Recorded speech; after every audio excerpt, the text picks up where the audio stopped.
Li hoje que muita gente está confusa e desanimada quanto às situações nas escolas, universidades, por todo o país. Os professores têm medo do diretor, o diretor tem medo do supervisor, o supervisor tem medo da Secretaria da Educação e a Secretaria da Educação tem medo dos pais. E os pais têm medo dos jovens, e os jovens não têm medo de ninguém. Penso que é mais ou menos assim em quase toda parte hoje. Mas, sabe, há outra coisa acontecendo. Hoje em dia, a proporção de suicídios entre os adolescentes na cidade quadruplicou. Um estudante da universidade estadual suicidou-se jogando-se do alto de um edifício. Um ministro protestante foi com os pais dele apanhar seus pertences no quarto. Lá encontraram rabiscado na parede o seu slogan: "A vida é um inferno". Quão diferente é isto da história publicada na primeira página da segunda seção do jornal. O Dr. Kenneth Pike, fazendo a declaração de que 2.000 tribos por todo o mundo ainda não têm a Bíblia, nem porções da Bíblia traduzidas em suas línguas, e estão convidando jovens a vir no grupo Wycliffe de tradutores da Bíblia, ajudá-los na tradução da mesma nessas línguas no mundo inteiro. E já existem muitos jovens traduzindo as Escrituras, vivendo entre as tribos indígenas por toda a América Latina, na Nova Guiné e em dezenas de outras tribos e nações. Que desafio! Há milhares de desafios hoje. Eu desejaria ser 20 anos mais moço e gostaria de ter 20 vidas, e então poder fazer tudo o que desejo. O desafio é maior do que nunca para um jovem que realmente queira servir a Cristo. Julgo ser uma boa coisa o fato de os cristãos estarem se tornando uma pequena minoria, aqueles de nós que realmente cremos em Cristo. Foi assim que a igreja primitiva virou o mundo de cabeça para baixo. Creio que temos sido numerosos demais, temos nos estorvado uns aos outros e não temos tido disciplina e dedicação. O de que precisamos é uma minoria dedicada para transformar este país e o mundo. Hoje, desejo abrir no capítulo 17 de 1 Samuel. Não vou ler o trecho, mas vou contar-lhes a história de um jovem que entregou bem cedo sua vida a Deus. Seu nome era Davi, e ele acabou por se tornar o grande rei de Israel e um dos ancestrais de Jesus Cristo. Em 1 Samuel se diz: "Saberá toda essa multidão que o Senhor salva, não com espada, nem com lança, porque do Senhor é a guerra, e ele vos entregará nas nossas mãos", isto é, nas mãos de Davi. 1 Samuel 17:47. Desejo apresentar-lhes o quadro da batalha entre Davi e Golias. Lembram-se da história? Golias era o maior homem que já existira, tanto quanto saibamos. Tinha mais de 3 metros e sua roupa era sua armadura. Sua lança era mais pesada que um carvalho, e ele desafiou os exércitos de Israel por 40 dias no vale de Elá. Os filisteus estavam de um lado e os israelitas do outro. Ele saía diariamente pela manhã e à tarde, e zombava dos israelitas e os desafiava. Dizia ele: "Mandem-me um campeão, mandem-me o homem mais forte e o mais alto para lutar comigo. E aquele que ganhar, ganhará a guerra. Aquele que perder, perderá a guerra." Talvez devêssemos agir da mesma forma nas guerras atuais. Isso seria como o presidente Van Thieu, do Vietnã do Sul, desafiando Ho Chi Minh, do Vietnã do Norte, para uma luta pessoal. Quem ganhasse a luta, ganharia a guerra. Isso nos pouparia uma porção de dificuldades, muito dinheiro e um grande número de vidas. Não quero que entendam isso como uma declaração política, mas talvez não fosse uma ideia má. Uma coisa eu garanto: teríamos um número bem menor de guerras, se assim se fizesse. Golias aparecia diariamente pela manhã e à tarde, e dizia: "Desafio hoje os exércitos de Israel. Dei-me um homem. Venham, seus covardes. Vejam se são capazes de encontrar um homem que saia daí e venha lutar comigo. Isso aconteceu por 40 dias e noites e eles estavam apavorados. O rei Saul era um gigante também, mas estava com medo. Ele se escondia em sua tenda para planejar a estratégia. De que jeito vamos conseguir vencer esse gigante? Você sabe que cada um de nós aqui enfrentamos gigantes em sua vida? O mundo enfrenta os gigantes da pobreza, das tensões raciais, da inflação, da guerra, da explosão demográfica.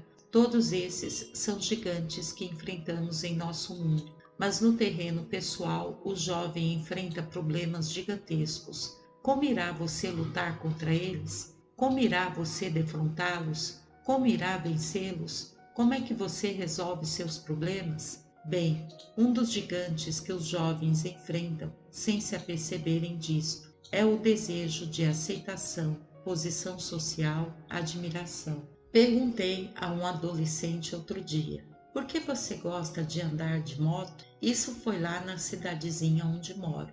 Ele disse: puxa, quando você vem zunindo na sua moto, as meninas todas ficam de olho em você. E é por isso que muitos jovens hoje em dia fazem das suas. Podemos interpretar isso de diferentes maneiras, mas é o desejo de ser aceito, de ser reconhecido, a busca de posição. Em segundo lugar, há um outro gigante do qual você talvez não tenha consciência. Um gigante que você enfrenta na vida.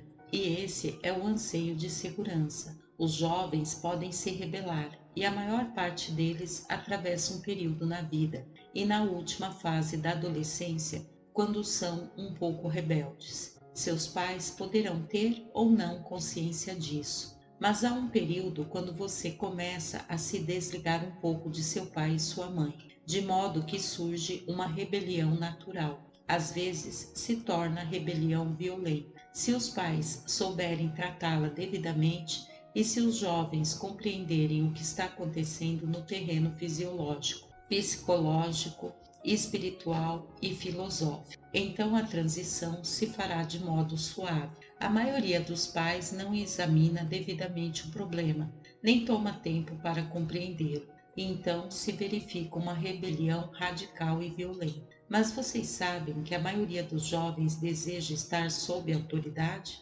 Vou a algumas universidades e alguns colégios em que não há regulamento. Tudo é permitido e a gente encontra ali as pessoas mais infelizes e de aspecto mais deprimido. Tenho ido a outras universidades e colégios nos quais o quadro já é bastante diferente. Ou tomemos algumas das academias militares como West Point ou Anápolis. Bem, Fairchild está aqui na plataforma. Ele era chefe dos chapelões do Vietnã quando lá estive e organizou o meu itinerário quando eu estava pregando as tropas há 2 anos. Ele lhes dirá: eles têm 1000 regras nessas academias, que a meu ver nada significam. Perguntei-lhes: por que vocês têm tantos regulamentos sobre tudo?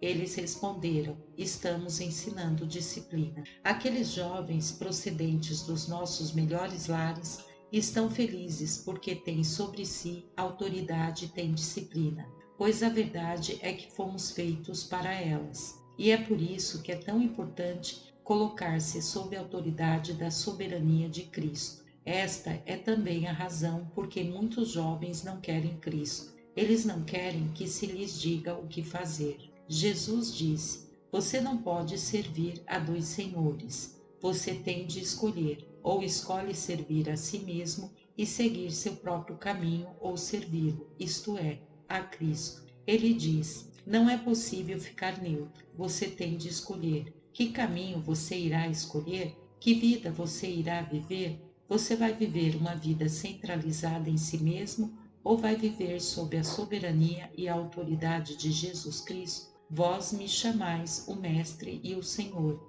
e dizeis bem, porque eu o sou, disse Jesus. Há ainda um outro gigante que os jovens enfrentam, do qual talvez não estejam cônscios também. Esse é o gigante do desejo de ser amado. Freud disse que este é o maior instinto que temos, esse anseio de ser amado. Um juiz de menores disse há algum tempo: nunca compareceu à minha presença uma jovem transviada que fosse amada por seu pai. Uma jovem de 16 anos que acabara de ter um filho ilegítimo declarou a um jornal há dias que as jovens adolescentes têm relações pré-nupciais porque não recebem bastante afeto no lar e julgam que o que estão obtendo por essa forma. A Bíblia ensina que Deus ama você. Deus o ama de tal maneira que deu seu Filho para morrer na cruz por você, e com cada gota de sangue que Jesus derramou, ele estava dizendo: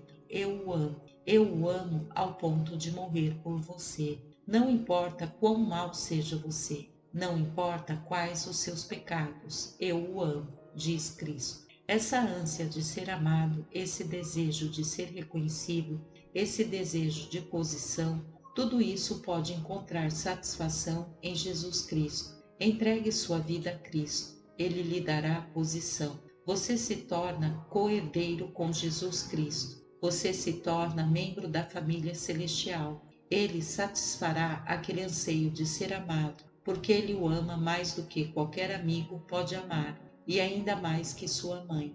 Existe ainda outro gigante que a juventude enfrenta hoje em dia. É o problema do sexo. Como tratar o sexo? Um dos nossos mais conhecidos cantores populares é Sebastian Temple, que é, diga-se de passagem, um cristão maravilhoso. E ele disse há algum tempo: o amor é silêncio, a paixão é rugido, o amor é sacrifício, a paixão é insaciável, o amor é dar, a paixão só quer receber.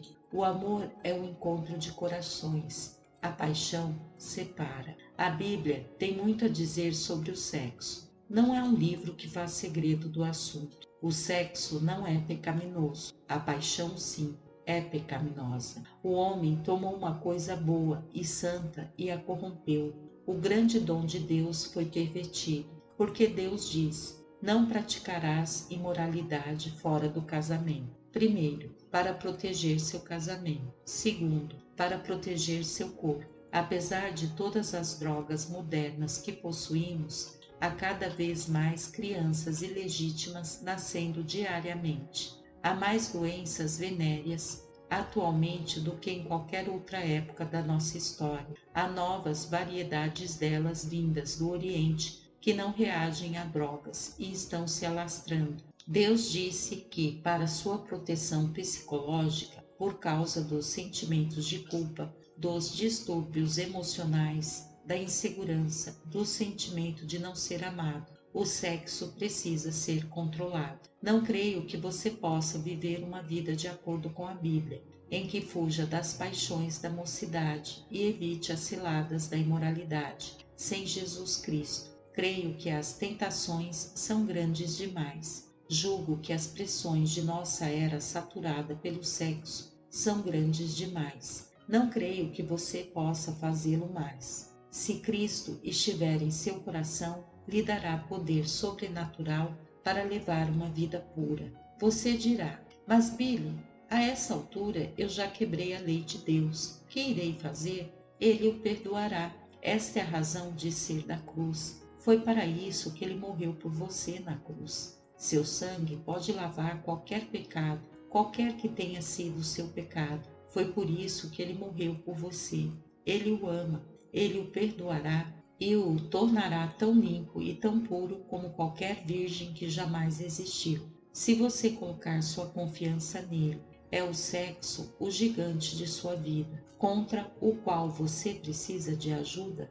O apóstolo Paulo escreveu a Timóteo e disse: conserva-te a ti mesmo puro, e acrescentou: foge das paixões da mocidade. E ainda: eu subjugo o meu corpo e o sujeito ao domínio de Cristo. Outro gigante que a juventude está enfrentando hoje é o da vocação.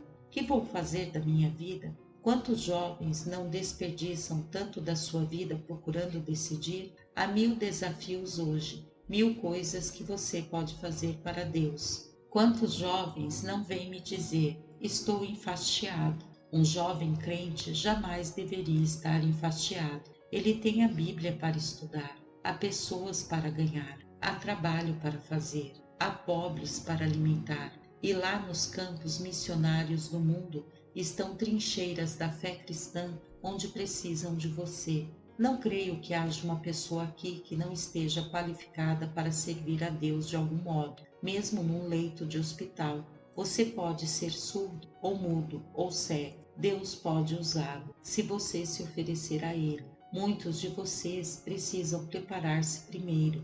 Deus somente usa pessoas preparadas. Alguns de vocês precisam ir para um instituto bíblico ou alguma outra instituição de treinamento, preparar-se para servi-lo. Existe ainda o problema da tentação. O que vou fazer com a tentação? Sabe como Jesus venceu a tentação? Ele se limitou a citar a Bíblia. Foi só isso que ele fez. Guardo no coração as tuas palavras, para não pecar contra ti, disse Davi. E quando ele deixou de citar as Escrituras, a tentação o alcançou. Ao ser tentado, Jesus não discutiu com o diabo, limitou-se a citar a Bíblia. Esta é a razão por que lhes damos versículos para decorar cada noite, porque todos somos tentados diariamente. A tentação em si não é pecado. Quando cedemos à tentação é que pecamos. Jesus citou a Bíblia ao diabo e o diabo fugiu. A Bíblia diz: resiste ao diabo. Como é que você resiste a ele? Você o faz com a espada do Espírito. A Bíblia é sua arma.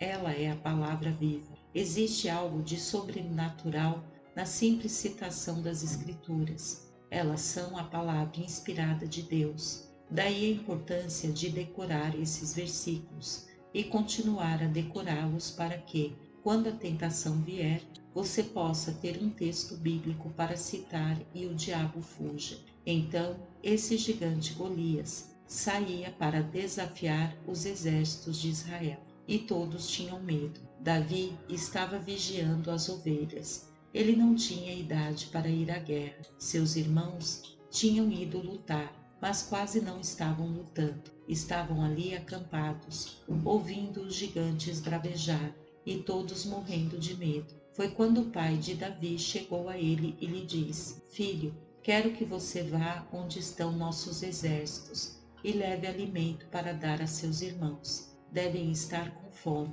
Davi foi, levando pão e grão tostado. E quando chegou lá, com as provisões, ouviu aquele enorme gigante. A terra quase que tremia com a força de sua voz. Ele dizia: desafio os exércitos de Israel.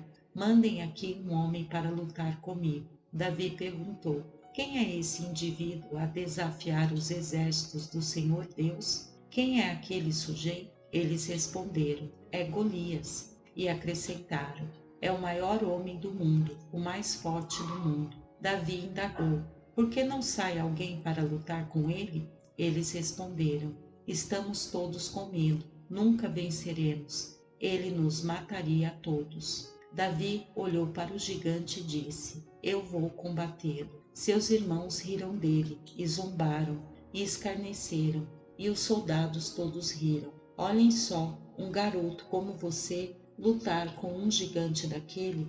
Você está doido? Não faça papel de bobo, procurando exibir-se. Davi pediu: levem-me ao rei Saul. Eu me ofereço para lutar com o gigante. Levaram-no então ao rei Saul. E o rei Saul disse: nada disso, você é um menino.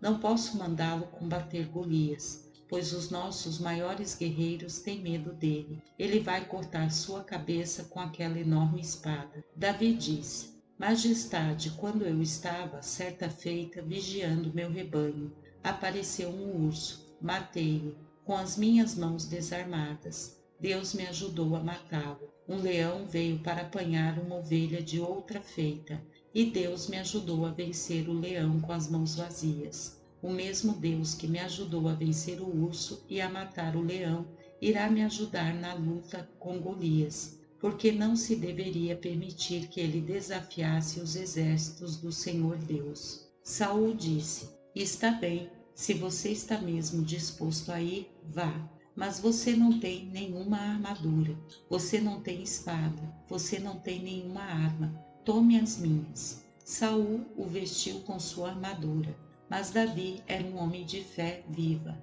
Devia ter tido muita fé quando enfrentou o urso. Temos ursos lá onde eu moro e eu não gostaria de sair e dar de cara com um deles. Isso deve ter exigido muita fé. Tarzan tinha uma faca, mas Davi não tinha sequer uma faca quando enfrentou aquele leão, mas ele derrotou. Você já experimentou agarrar um leão pela juba e lutar com ele? Pois foi isso que Davi fez. O fato é que a sua força espiritual havia sido desenvolvida secretamente e alimentada na solidão. Ele havia se decidido a viver para Deus lá no deserto, sob as estrelas, e resolveu que iria servir a Deus desde cedo. Que magnífico salmo é o que foi lido há pouco. Davi o escreveu.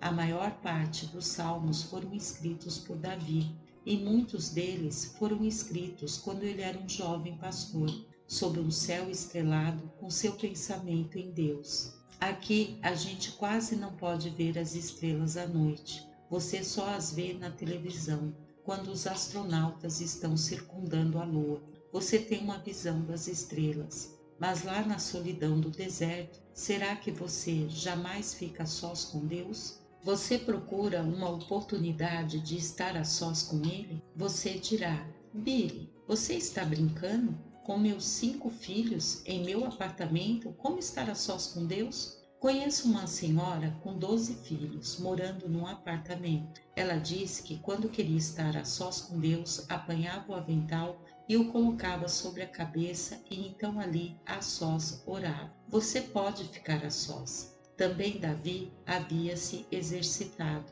Havia exercitado sua fé espiritual em combate solitário. Ninguém o havia visto combater o urso e ninguém o viu em luta com aquele leão, senão Deus. Ele iria ouvir aquela história pelas gerações afora. Ele não tinha que se orientar pela experiência de outrem. Ele havia experimentado a Deus por si mesmo. Esta é a dificuldade com os jovens de hoje. Eles estão esperando uma religião de segunda mão e rejeitaram o cristianismo porque dizem: ele não funcionou na vida de nossos pais. Meus pais são grandes hipócritas. O cristianismo não deu resultado com eles. O que você vê por aí é uma caricatura do cristianismo. Realmente não lhe estou pedindo que venha ao cristianismo como instituição. Estou pedindo que tenha um encontro pessoal com Jesus Cristo, por você mesmo, uma experiência sua mesma. Davi teve sua própria experiência. Não dependeu da fé do pai, foi adiante numa experiência que ele mesmo havia tido com Deus, uma experiência que resistiu à prova da vida diária. Ele viveu uma vida disciplinada. Ele disciplinou sua mente, ele disciplinou seu corpo, disciplinou sua língua, sua vida sexual. Ele aprendeu a tocar harpa, aprendeu a escrever poesia. Não gastava o tempo sentado nos bares, andando com a rapaziada. Ele se dedicava ao estudo. Quando chegou o tempo próprio, Deus o usou. Ele suportou as censuras, as zombarias e os motejos dos irmãos e dos amigos. Riam-se da fé que ele revelava em Deus, do mesmo modo que irão rir de você quando voltar à escola e à vizinhança e disser: tornei-me crente, aceitei a Cristo. Alguns dos seus amigos irão abandoná-lo e você terá de fazer novas amizades, mas Deus as proverá. Deus provará você por algum tempo, como fez com Davi.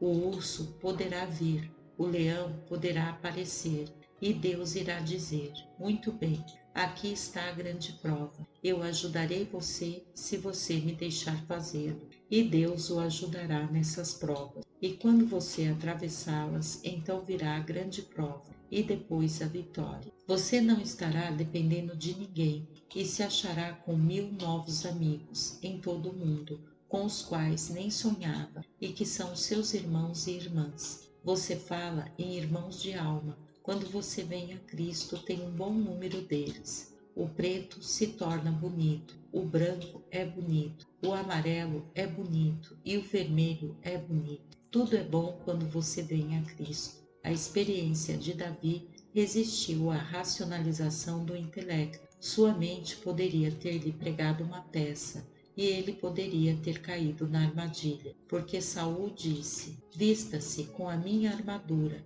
Ela já esteve em uma centena de batalhas. Eu tenho a melhor espada do mundo. Leve-a com você. Davi se vestiu com a armadura de Saul, mas quase não podia, porque as armas da nossa milícia não são carnais, e sim poderosas em Deus, para destruir fortalezas. E ainda, porque a nossa luta não é contra o sangue e a carne, e sim contra os principados e potestades, contra os dominadores deste mundo tenebroso, contra as forças espirituais do mal nas regiões celestes. Na verdade, estamos envolvidos em um conflito espiritual. Você não pode se preparar para ele como se fosse a disputa de um campeonato. Você se treina de modo diferente. Armas de espírito, oração, estudo da Bíblia, uma vida disciplinada para Deus. É assim que você se treina para as grandes batalhas espirituais da vida. Assim Davi se foi e fez uma coisa interessante. Ele tinha uma funda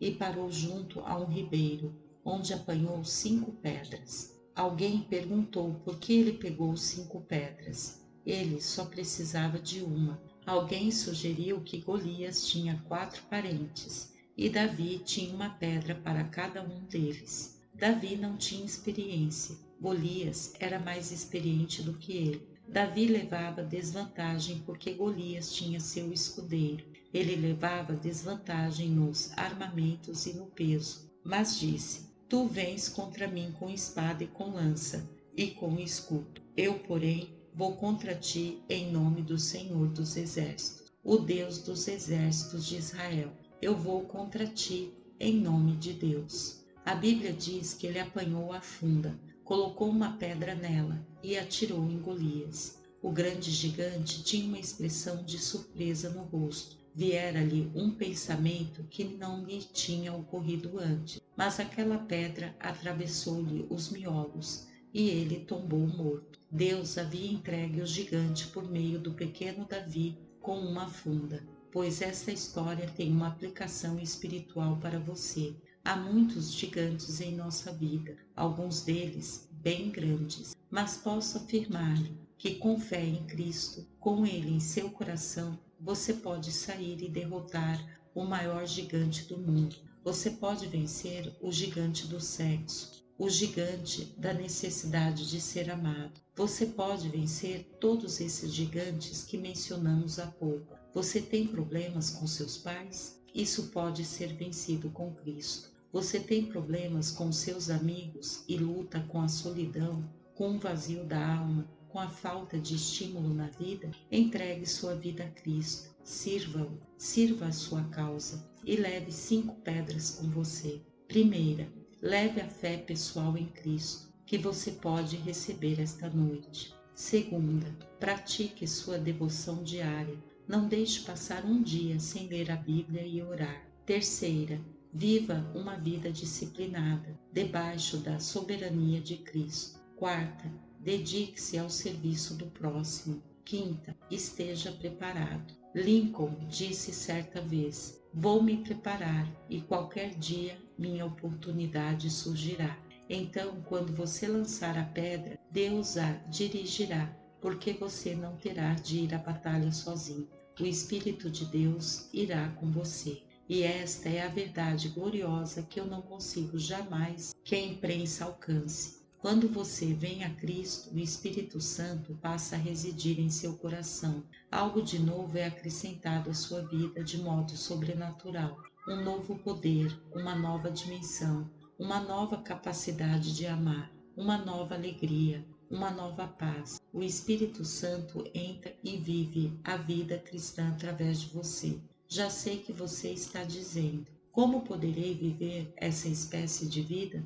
Não sou bastante bom para isso. De fato, você não é, nem eu o sou, mas Cristo pode viver através de você, se você lhe o permitir. Tudo o que você tem de fazer é deixar o caminho livre, tirar suas mãos da direção de sua vida e deixá-lo dirigir. Coloque-o na direção e você será capaz de pelejar com qualquer gigante que surja. Você dirá: mas o que é que eu devo fazer? Você deve estar disposto a se arrepender do seu pecado. Arrepender-se significa mudar sua mente. Voltar-se do pecado significa dizer: ó Deus, pequei, fracassei, eu me entristeço com isto, perdoa-me, estou pronto a mudar. Em segundo lugar, significa receber a Cristo como seu Senhor e Salvador, seu único Salvador, não confiando em suas boas obras, nem confiando em sua filiação a uma igreja,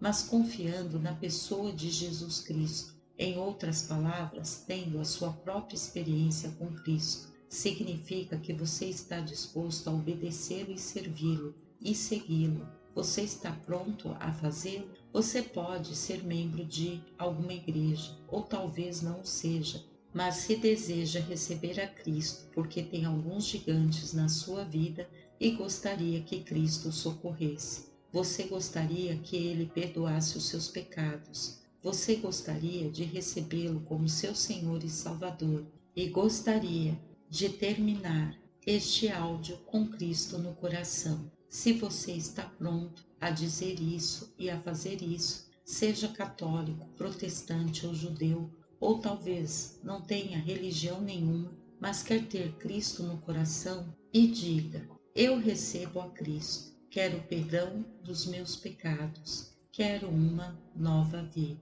Amém. Graça e paz, irmãos.